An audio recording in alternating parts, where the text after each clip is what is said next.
निशान अच्छा शुक्र अल्हम्दुलिल्लाह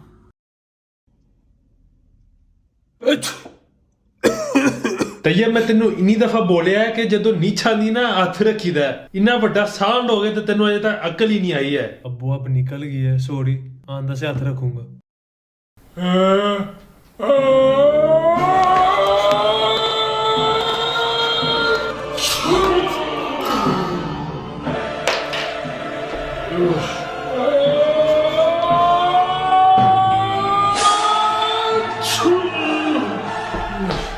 साहब जी आ की सी अबू ये क्या था मेरी जान निकल गई है या भाग गई नीचे मैं क्या करूं मैंने कहा गई मेरी